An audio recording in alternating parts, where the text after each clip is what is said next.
Title: The Truth, the hidden battle of living with mental illness in silence. Let's be honest, not the version of honesty people post online. Not the filtered, polished, I'm healing version. But the real truth, the kind that most people are too afraid to say out loud. Mental illness doesn't always look like suffering. Sometimes it looks like normal. It looks like waking up every day and pretending everything is okay.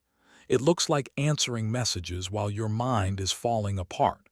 It looks like laughing with people while feeling completely disconnected inside. And the truth is, millions of people are living like this right now, quietly, invisible, unnoticed. This is not just a story about mental health. This is about what people don't say, what they hide, what they carry alone. This is the truth about the hidden battle. Chapter 1. The truth no one talks about.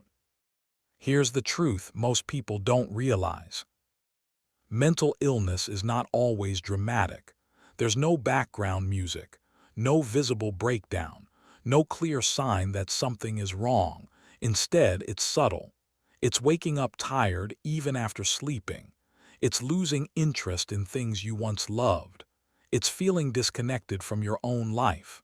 And because it does look serious, people ignore it, even the person experiencing it. They tell themselves, maybe I'm just tired. Maybe I'm just stressed. It's not that bad. But deep down, they know something isn't right. Chapter 2. The Lie of I'm Fine. I'm fine.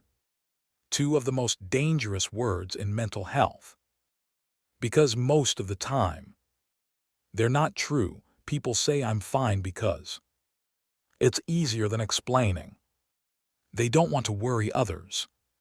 They don't think anyone will understand. But the truth is, I'm fine often means I'm exhausted, but I don't know why. I feel empty, but I can't explain it. I'm struggling, but I don't want to be a burden. And over time, this lie becomes a habit. Chapter 3. High functioning doesn't mean healthy. One of the biggest misconceptions. If you're functioning, you're okay. That's not true. People can go to work, study, socialize, achieve goals, and still be mentally unwell. This is called high-functioning struggle. Reality. Someone can smile in meetings, deliver results, be admired by others, and still go home feeling completely empty. Success does not cancel suffering. Achievement does not erase anxiety. And productivity does not mean peace. Chapter 4. The Silent Exhaustion. Mental illness is exhausting in ways people don't see. It's not just physical tiredness. It's mental fatigue. Imagine your mind constantly running, overthinking everything, replaying conversations, worrying about the future, doubting yourself. Now imagine never being able to turn it off. That's what many people live with every day. And the worst part, they still have to function. Chapter 5. Why people hide it. Let's be real. People don't stay silent for no reason. They stay silent because the world has taught them to. The truth. Many people grew up hearing, stop being dramatic. Other people have it worse. Be strong. Just pray and you'll be okay. So they learned. Talking about pain equals weakness. So instead of expressing it, they bury it. Chapter 6. The Fear of Being a Burden. One of the deepest fears. I don't want to be a burden. So people keep things to themselves. They think everyone has their own problems. I don't want to add to it. I should handle this on my own. But the truth is, humans are not built to carry everything alone, and when they try to, It breaks them slowly. Chapter 7. What it really feels like. Let's strip away the labels. Forget the words depression or anxiety for a moment. Let's talk about what it actually feels like. Feeling empty, even when good things happen. Feeling restless, but not knowing why. Feeling disconnected from people, from life, from yourself. Feeling stuck, like nothing is moving forward. It's confusing, because you can't always explain it, and when you can't explain something, it becomes harder to share. Chapter 8. The dangerous normalization. Here's another truth. People get used to feeling bad. They normalize it, they say. This is just how life is. Everyone feels like this. I just need to deal with it. But just because something is common doesn't mean it's healthy. Struggling silently is common, but it shouldn't be normal. Chapter 9. The breaking point. No one can carry everything forever. At some point, something gives. The breaking point doesn't always look dramatic. Sometimes it looks like sudden withdrawal, losing motivation completely, emotional numbness, burnout, or simply not caring anymore. And that's dangerous, because when someone stops caring, they stop trying. Chapter 10. The truth about strength. We've been taught the wrong definition of strength. We think strength means not crying, not complaining, handling everything alone. But that's not strength, that's suppression. Real strength is admitting something is wrong, facing uncomfortable emotions, asking for help. And that's much harder than pretending to be okay. Chapter 11. Why talking feels impossible. If talking helps, why don't people do it? Because it's not easy. It requires vulnerability, trust, courage, and many people don't feel safe enough to open up. They fear being judged, being misunderstood, being dismissed. So they stay silent, even when they need help the most. Chapter 12. The moment of realization. There comes a moment, a quiet realization. This isn't just stress. This isn't just a bad day. This has been going on for too long. And that moment is powerful because awareness is the first step. Not fixing everything, not solving everything, just recognizing something needs to change. Chapter 13. The first step is not big.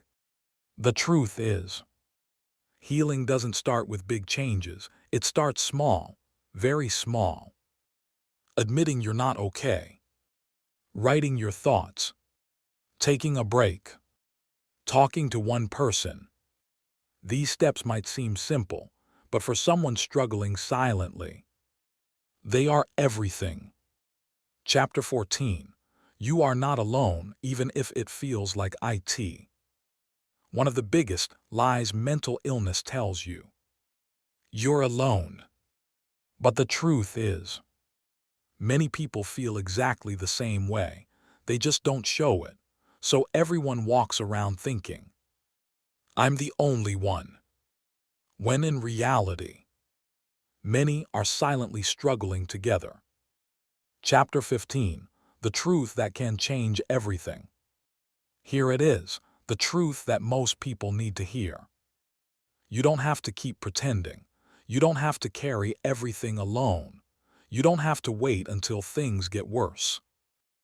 Because your struggle is valid, even if no one sees it. And your pain matters, even if you can't explain it.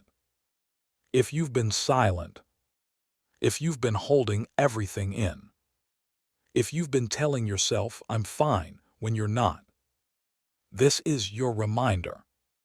You're allowed to feel, you're allowed to struggle, you're allowed to ask for help, and most importantly, you're allowed to be honest, Because the truth is, the hidden battle doesn't have to stay hidden forever, and maybe today is the day it finally starts to be seen. Chapter 16. The Invisible Weight. There's a kind of weight that doesn't show up on the outside. You can't see it. You can't measure it. You can't point to it and say, that's the problem. But it's there. It's in the way someone sighs without realizing it. It's in how they stare at nothing for a little too long. It's in the silence between conversations. This invisible weight builds slowly, day by day, thought by thought, emotion by emotion, until one day everything feels heavy. Not just big problems, but even small things. Replying to a message, getting out of bed, making simple decisions. And the person experiencing it doesn't always understand why. They just know. Everything feels harder than it should. Chapter 17. The Routine of Pretending. Silence becomes a routine. Wake up, get ready, put on the mask, go through the day like everything is normal, laugh when it's expected, respond when spoken to, act engaged even when your mind is somewhere else. Then go home, and finally, let the mask drop. Real-life scenario. A college student spends the entire day with friends. They joke, take pictures, post stories. Everything looks perfect. But the moment they get home, the energy disappears. They sit in their room in silence. No distractions, no noise, just their thoughts. And suddenly everything they've been holding in comes rushing back. That's the routine, and it repeats every day. Chapter 18. Overthinking as a prison. Overthinking is not just thinking too much. It's a loop, a cycle that doesn't stop, replaying conversations, analyzing every word, imagining worst-case scenarios, questioning every decision. It creates a prison in the mind, and the person trapped inside it looks completely normal from the outside. Reality. Someone might say something simple like, "See you later." But the overthinking mind asks, did they mean it? Did I say something wrong? Are they upset with me?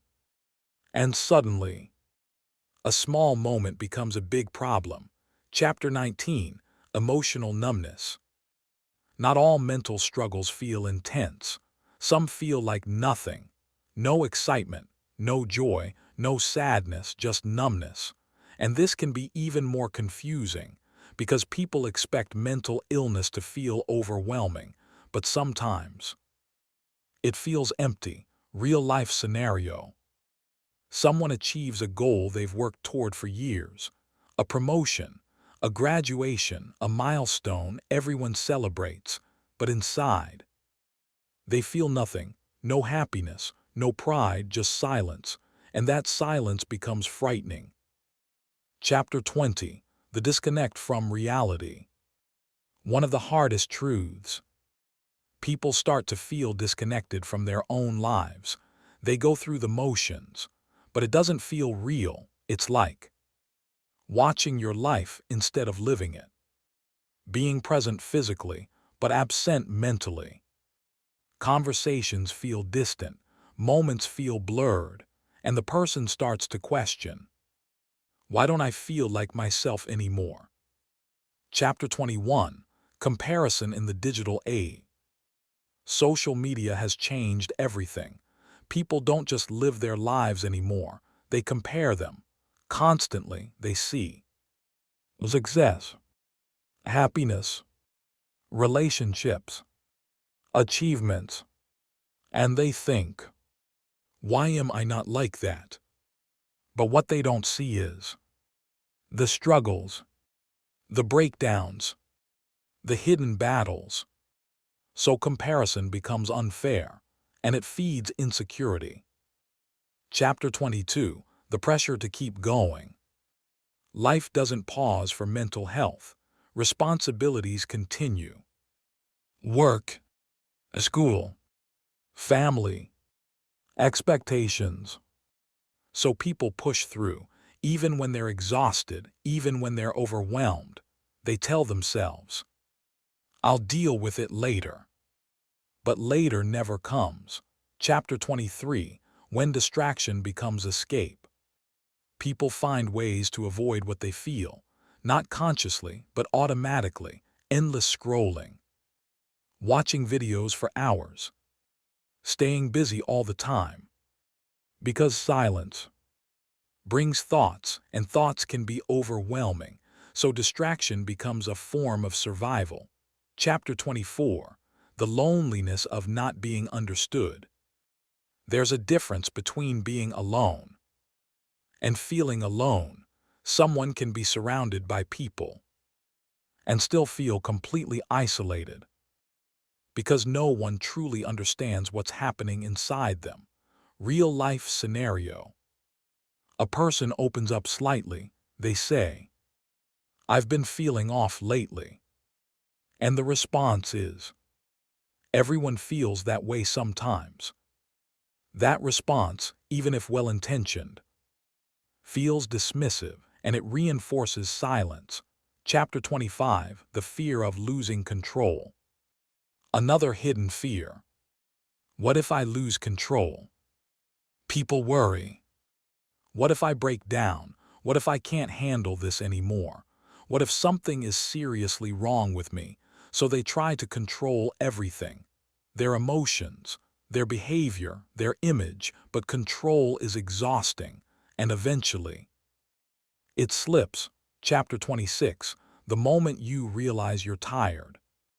Not just physically, but emotionally tired, mentally tired, tired of pretending, tired of overthinking, tired of feeling this way. And in that moment, something shifts because exhaustion forces honesty. Chapter 27, The Truth About Healing. Healing is not a straight line. It's not. Feel bad, right arrow fix, feel good forever. It's messy, it's progress, setbacks, good days, bad days. And that's normal. The problem is, people expect healing to be quick, but real healing takes time. Chapter 28, What People Actually Need. Not solutions, not advice, not fixing. What people need is to be heard, to be understood, to feel safe expressing themselves. Sometimes just having someone listen is enough to make a difference. Chapter 29, The Power of Small Honesty. You don't have to tell everything all at once. You don't have to explain everything perfectly. Healing can start with one sentence. I'm not okay. That's it, and that sentence can open the door to everything else. Chapter 30, Rebuilding Yourself Slowly. When you've been struggling silently, you don't suddenly become okay. You rebuild step by step, understanding your thoughts, accepting your emotions, learning new ways to cope. It's not about becoming a different person. It's about becoming a more honest version of yourself. Here's the truth. Not the surface-level version, but the real one. Mental illness in silence is everywhere. It's in classrooms, in offices, in homes, in conversations that seem normal. And the people experiencing it don't always look like they need help, but they do. Maybe that person is someone you know. Maybe it's someone you pass by every day. Or maybe it's you, and if it is, then hear this clearly. You are not weak for struggling. You are not broken for feeling this way. And you are not alone, even if it feels like it. You don't have to keep everything inside. You don't have to carry this forever. Because the truth is, the moment you stop pretending is the moment things can finally start to change. Story Segment 1. The Smile That FOOLs Everyone, 10-15 minutes. There's a person everyone likes.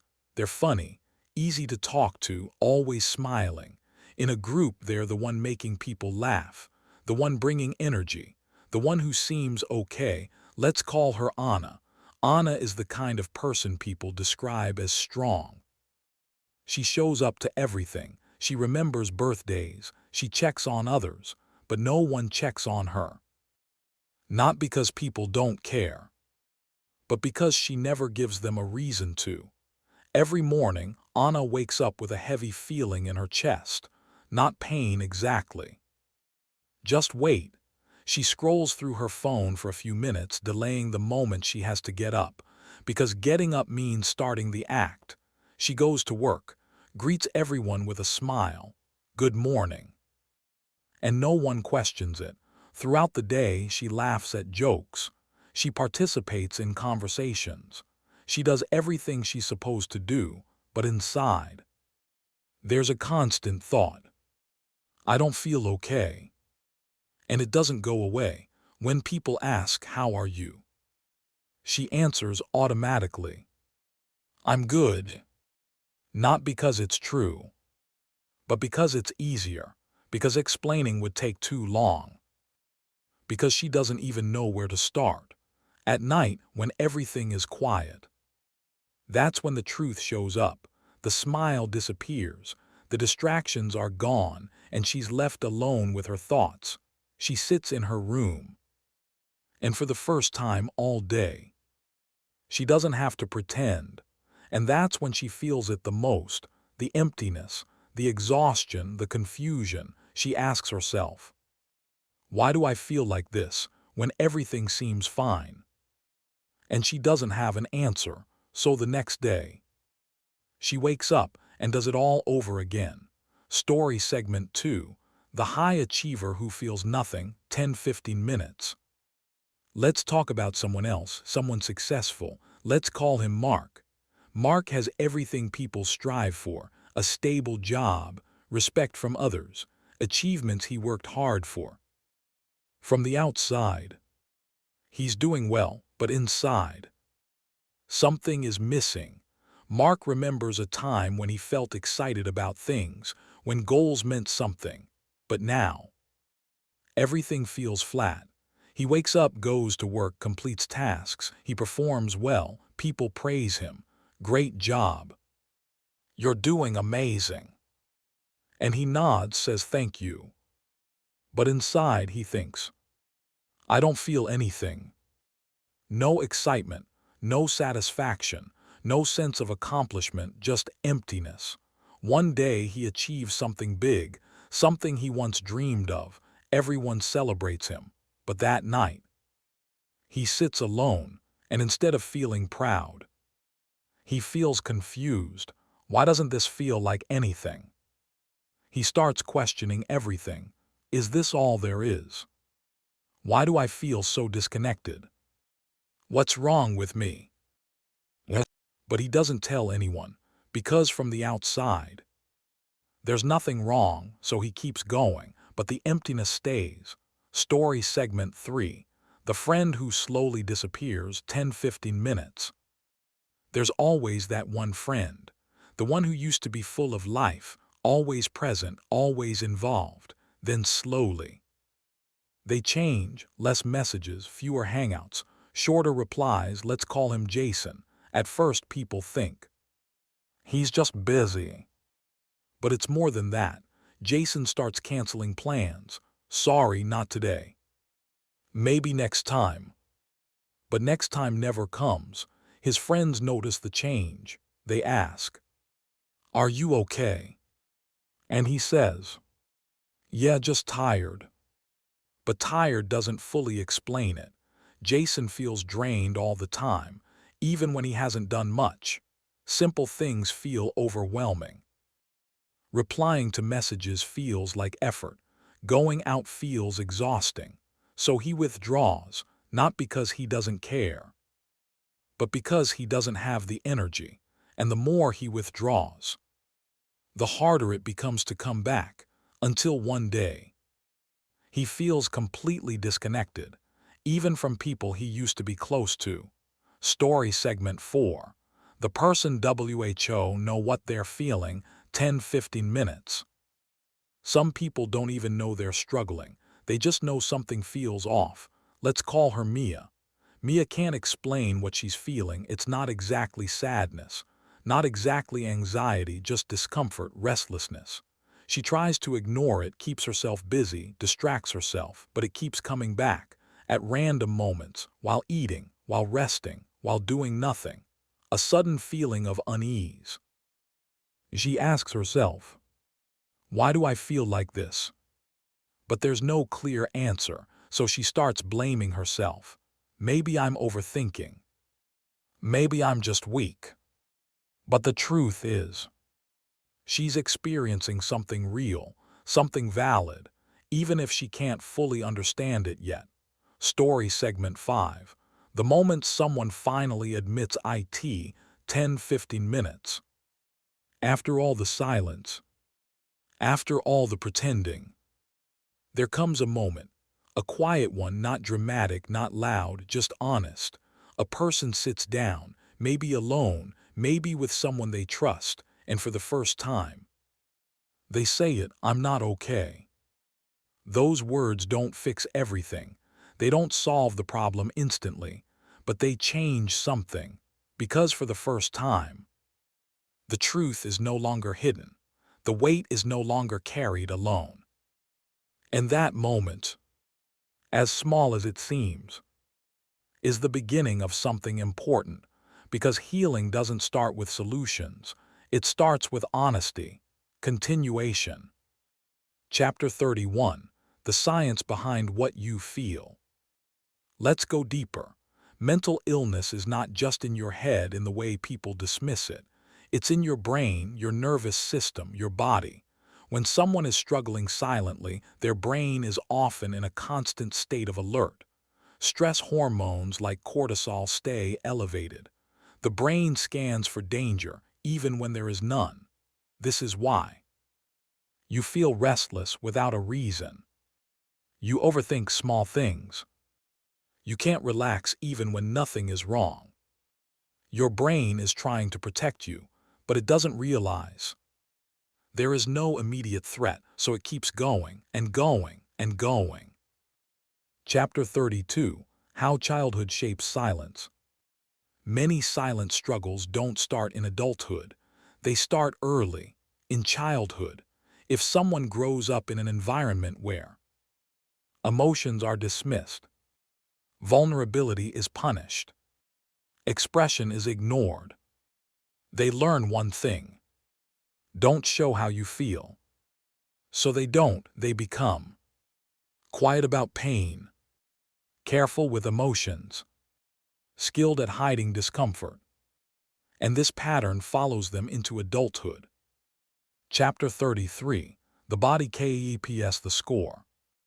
Mental struggle doesn't stay in the mind, it shows up in the body.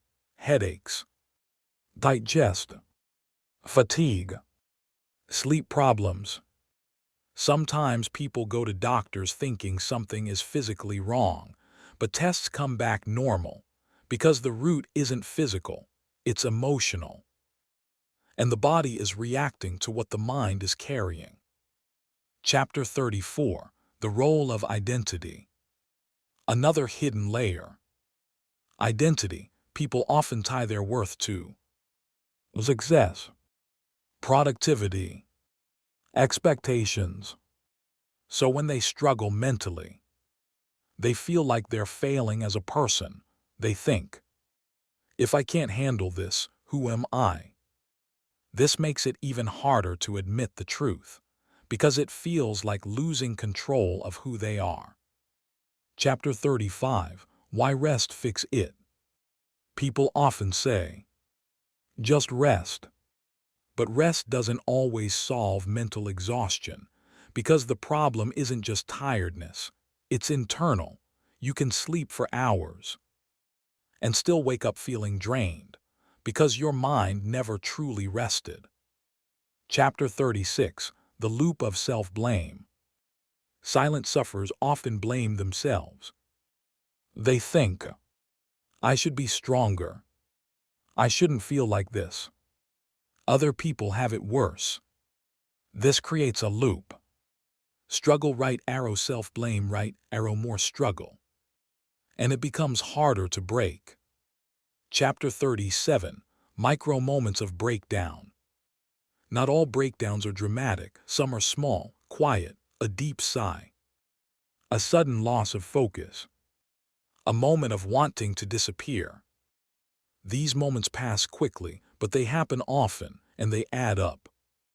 Chapter 38. The Illusion of Control. People who struggle silently often try to control everything: their schedule, their environment, their emotions, because control feels safe.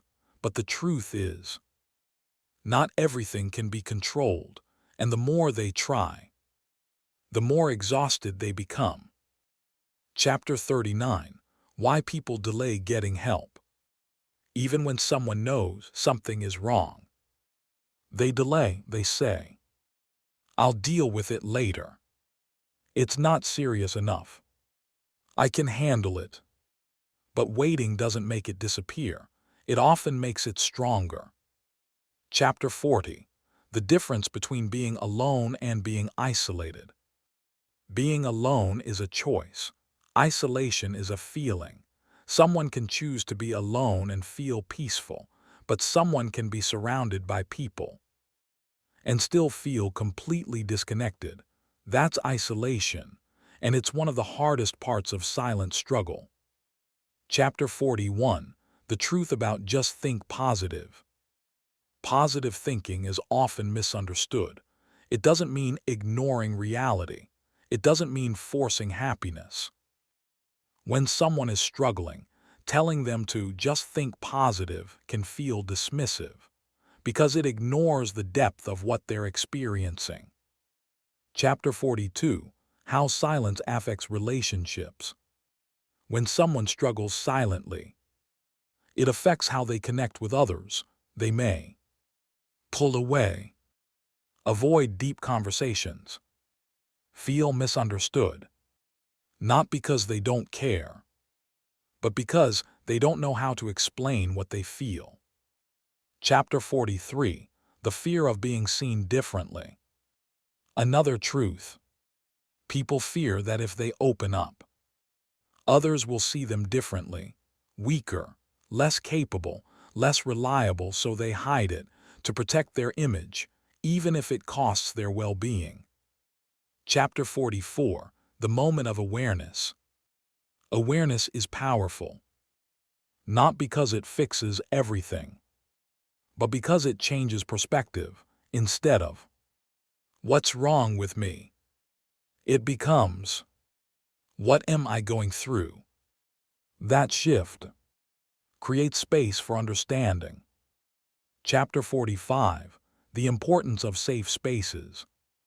People open up when they feel safe, not judged, not rushed, not dismissed. Safe spaces allow honesty, and honesty allows healing to begin.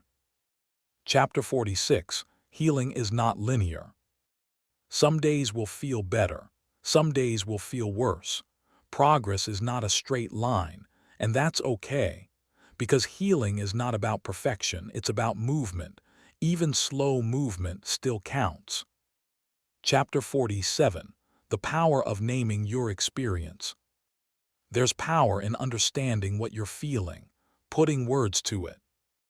Because once you can name something, it becomes less overwhelming, less unknown, and more manageable. Chapter 48. Relearning How to Feel.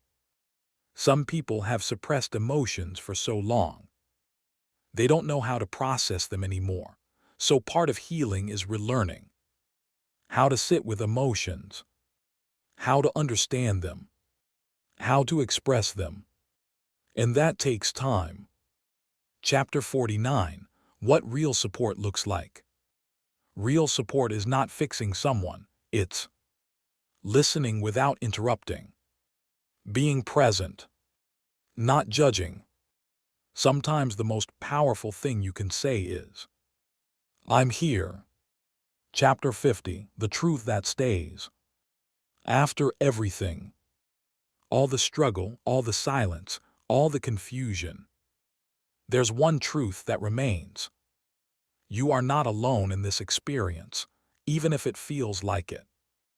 Even if no one around you shows it, there are people who understand, people who feel the same, people who are also learning how to cope, and that connection, even if unseen, is real.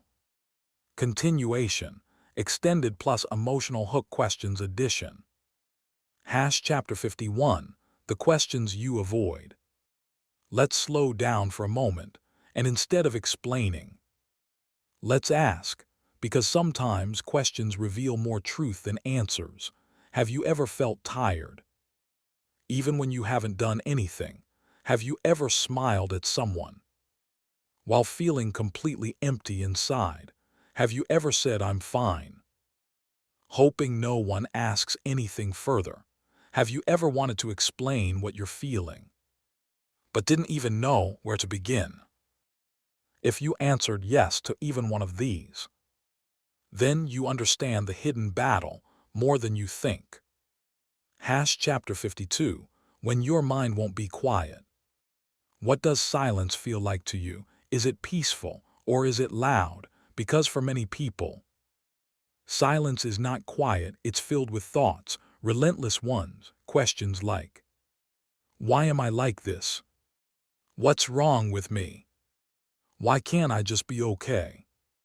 Have you ever tried to rest, but your thoughts wouldn't let you? Have you ever laid down at night, and instead of sleeping, your mind replayed everything? That's not just thinking, that's mental exhaustion. Chapter 53, the feeling you can't explain. What do you do when you feel something, but you can't name it? Not sadness, not anger, not fear, just something off. Have you ever felt uncomfortable in your own life without knowing why? Have you ever looked around and thought, everything seems okay, so why don't I feel okay? That confusion, that lack of clarity, is one of the hardest parts of silent struggle, because how do you ask for help when you don't even understand the problem? Chapter 54, the loneliest place. What does loneliness mean to you? Is it being alone, or is it feeling unseen? Have you ever been surrounded by people, but still felt disconnected? Have you ever wanted someone to notice, without having to explain everything? Have you ever felt like, even if you spoke, no one would fully understand? That's the kind of loneliness people don't talk about, and it's heavy. Chapter 55, the moments you pretend. Let's be honest. How many times have you pretended? Pretended to be okay, pretended to be interested, pretended to have energy. Have you ever laughed just because everyone else was laughing? Have you ever agreed with someone just to avoid explaining yourself? Have you ever stayed silent because speaking felt too complicated? Pretending is exhausting, but for many people, it becomes automatic. Chapter 56, the fear you don't say out loud. There are fears people don't talk about, quiet fears, hidden ones. Have you ever been afraid that this feeling will never go away? You'll always feel like this. You'll never fully understand yourself. Have you ever wondered, what if this is just who I am now? That thought alone can feel overwhelming. Chapter 57, when you start losing interest. Think about the things you used to enjoy. Now ask yourself, do they still feel the same? Have you ever stopped doing something you loved? Not because you wanted to, but because you didn't have the energy. Have you ever felt like, I want to care but I just don't? That loss of interest is not laziness. It's a sign, a quiet one but an important one. Chapter 58, the weight of expectations. What do people expect from you? To be strong, to be responsible, to have everything together. Now ask yourself, what happens when you don't feel that way? Have you ever felt pressure to act okay, Because people rely on you. Have you ever thought, I can't fall apart, people need me? So instead of breaking down, you hold everything in and carry it alone. Chapter 59. The moment you realize you're not okay. There's always a moment, not loud, not dramatic, just quiet awareness. Have you ever paused and thought, this isn't just a bad day anymore? Have you ever realized, I've been feeling like this for a long time? That moment is important because it's honest. Chapter 60. The question that changes everything. Let's ask one final question, a simple one but a powerful one. What if you didn't have to keep pretending? What if you allowed yourself to admit how you really feel? What if you gave yourself permission to not be okay? How would that change things? How would that feel? Because sometimes the first step isn't fixing anything. It's just being honest. Take a moment, breathe, and sit with these questions, not to judge yourself, not to analyze everything, just to notice, because awareness is where change begins. And if any part of this felt familiar, then maybe this isn't just a message, maybe it's a mirror, and maybe you're starting to see yourself more clearly. Final ADDON. Reflection and realization questions, powerful ending segment. Chapter 61. What did you realize now that you've heard the truth? Let's pause, not to move forward immediately, not to rush into the next thing, but to reflect. So let me ask you something. What did you learn or realize from the truth about the hidden battle of living with mental illness in silence? Take a moment, not to answer quickly, but to feel your answer. Chapter 62. Questions that stay with you. As you sit with everything you've heard, ask yourself, did you recognize parts of yourself in these stories? Did something feel familiar?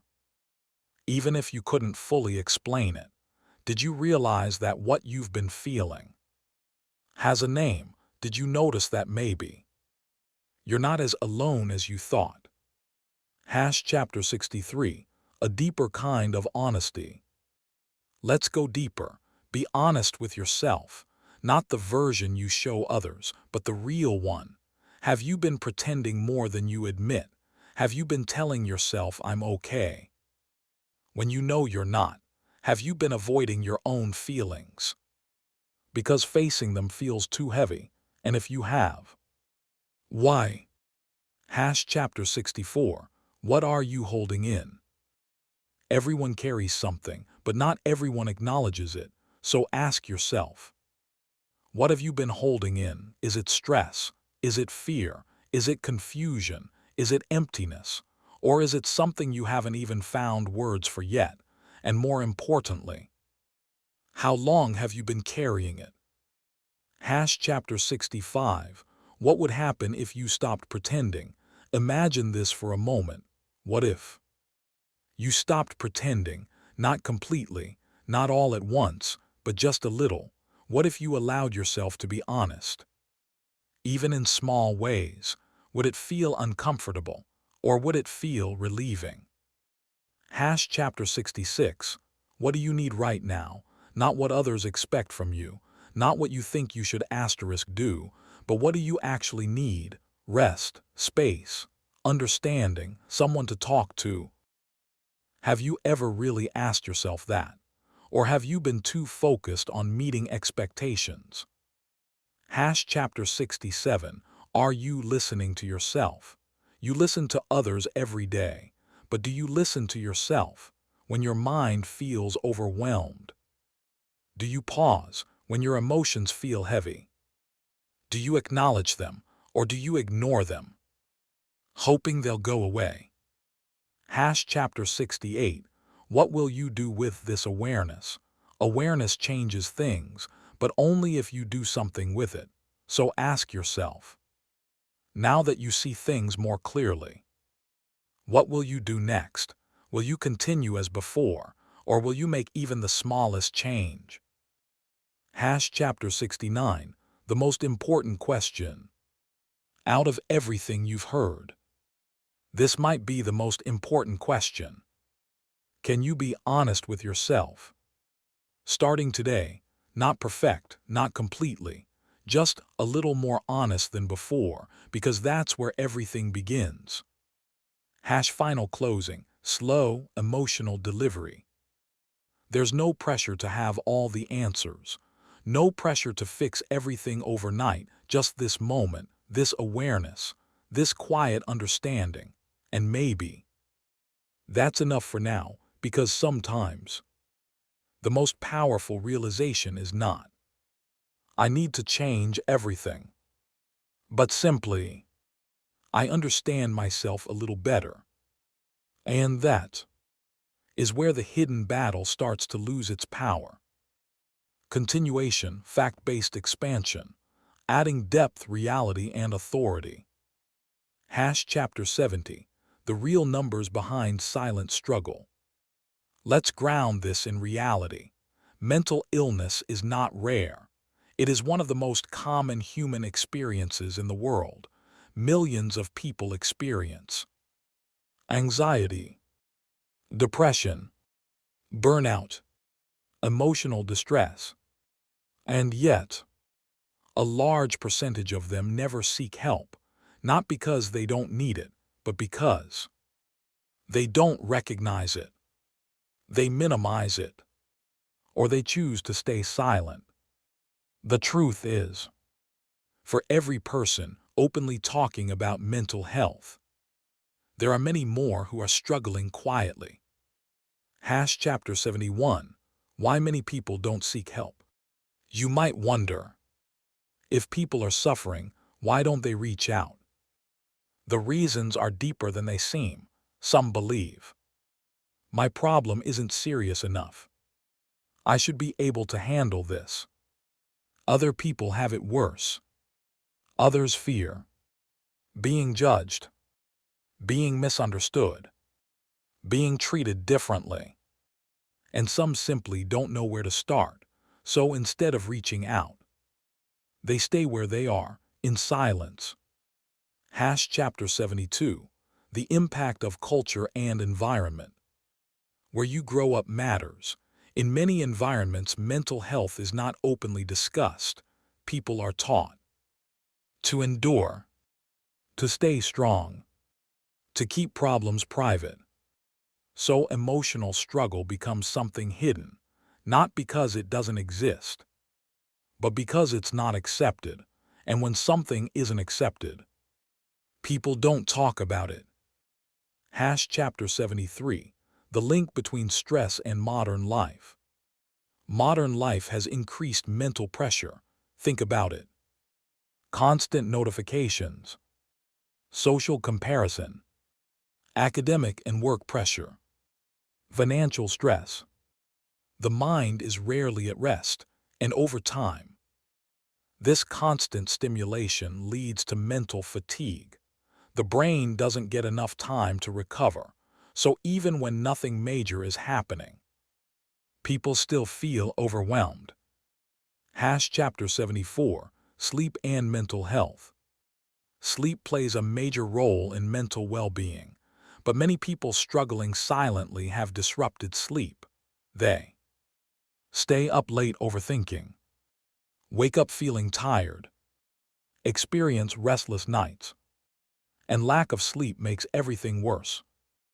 It affects mood, focus, emotional control.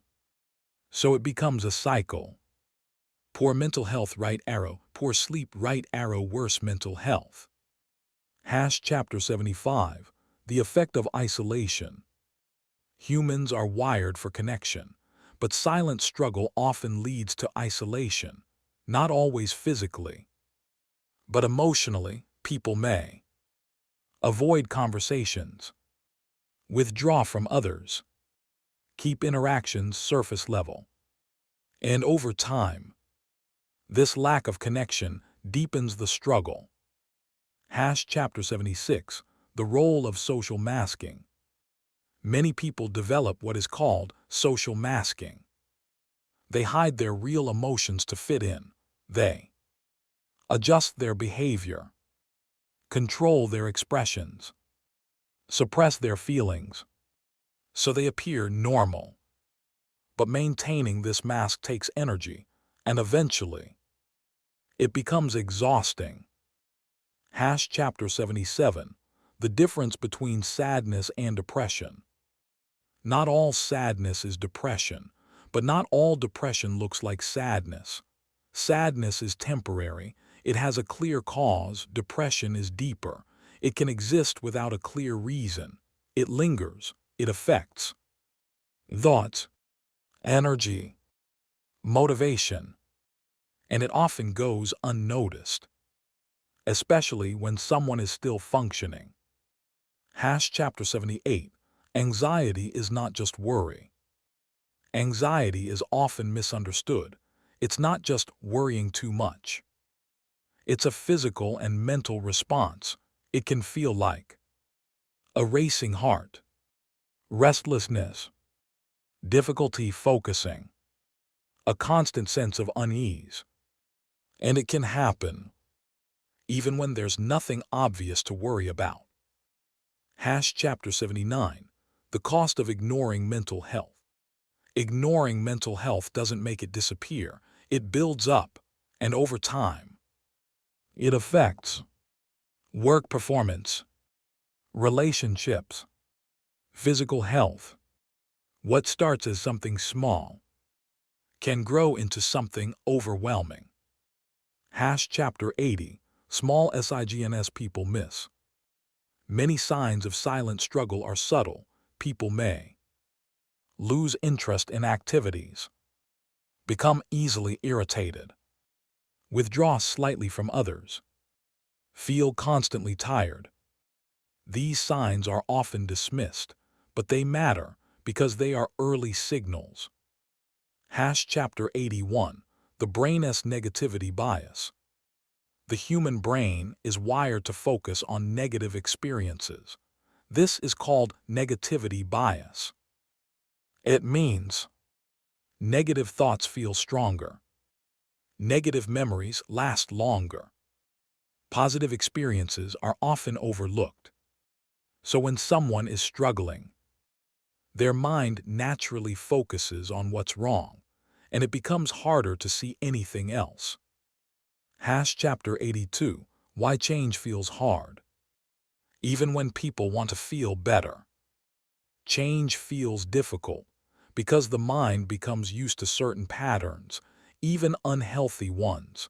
So stepping out of that pattern feels uncomfortable, and discomfort often leads people back to what they're familiar with. Chapter 83, The Importance of Early Awareness. The earlier someone recognizes their struggle, the easier it is to manage, but silence delays awareness, and delayed awareness allows the problem to grow. That's why understanding these signs matters. Chapter 84, You Don't Need to Hit Rock Bottom. Many people think, I'll deal with it when it gets worse. But the truth is, you don't need to reach a breaking point to start caring about your mental health. You don't need to wait until everything falls apart. Awareness now is enough. Final fact-based reflection. So now let's come back to you. After hearing the facts, ask yourself, do any of these patterns sound familiar? Have you noticed any of these signs in your own life? Have you been minimizing something that deserves attention? Because the truth is, understanding is not just knowledge, it's recognition, and recognition is where change begins. Continuation, ultra-deep expansion, advanced insights plus emotional plus reality layers. Chapter 85, The Habit of Ignoring Yourself. There's something subtle that happens over time. People learn to ignore themselves, not intentionally, but gradually. They ignore their exhaustion, their emotions, their need for rest, their internal signals.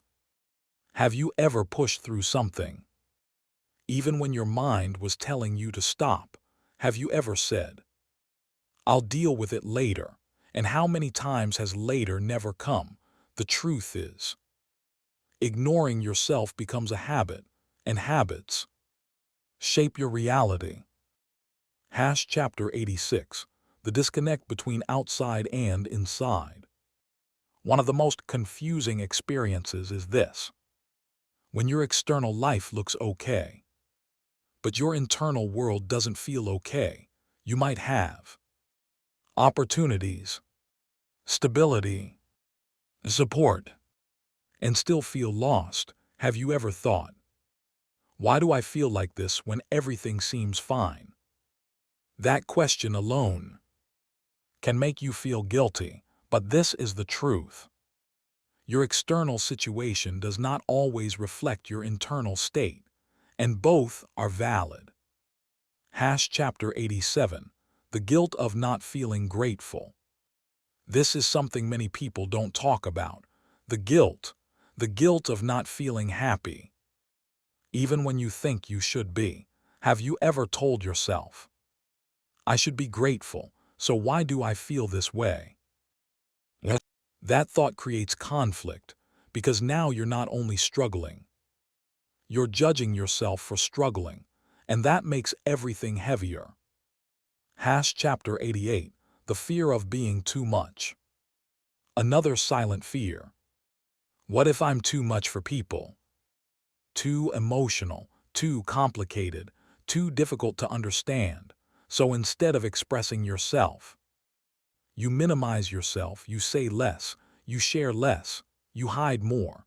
Have you ever stopped yourself from opening up because you didn't want to overwhelm someone? That's not weakness. That's fear of rejection. Chapter 89. When distractions stop working. At first, distractions help. They keep your mind occupied. They give temporary relief. But over time, they stop working. You scroll longer, watch more, stay busier. But the feeling doesn't go away. Have you ever noticed that no matter how much you distract yourself, the feeling comes back? That's because distraction doesn't solve the root. Chapter 90. The moment you feel stuck. There comes a point where everything feels stuck, not getting worse, not getting better, just the same, day after day. Have you ever felt like you're just going through the motions, like you're living, but not really moving forward? That feeling of being stuck can be one of the most frustrating parts of silent struggle. Chapter 91. The truth about motivation. People often think, "I just need more motivation." But the truth is, motivation is not the problem. When your mind is overwhelmed, when your energy is low, motivation naturally decreases. Have you ever blamed yourself for not being productive when you were actually just mentally exhausted? It's not laziness, it's depletion. Chapter 92. The role of self-talk. The way you talk to yourself matters more than you think, because when you're struggling silently, your inner voice becomes louder and sometimes harsher. Have you ever said things to yourself like, "I'm not good enough. I should be better than this. Why can't I just fix myself?" Now ask yourself, would you say that to someone else? If not, why say it to yourself? Chapter 93. The invisible comparison. Comparison doesn't always happen out loud. Sometimes it's quiet, automatic. You see someone doing well, and you immediately question yourself. Have you ever felt like, "Everyone else is moving forward except me," even if it's not true? It feels real, and feelings shape your experience. Chapter 94. The pressure to have it all figured out. There's pressure to know what you're doing, to have a plan, to be certain. But what if you don't? Have you ever felt lost, but also felt like you weren't allowed to be? Like you had to pretend you knew where you were going, even when you didn't? That pressure can CR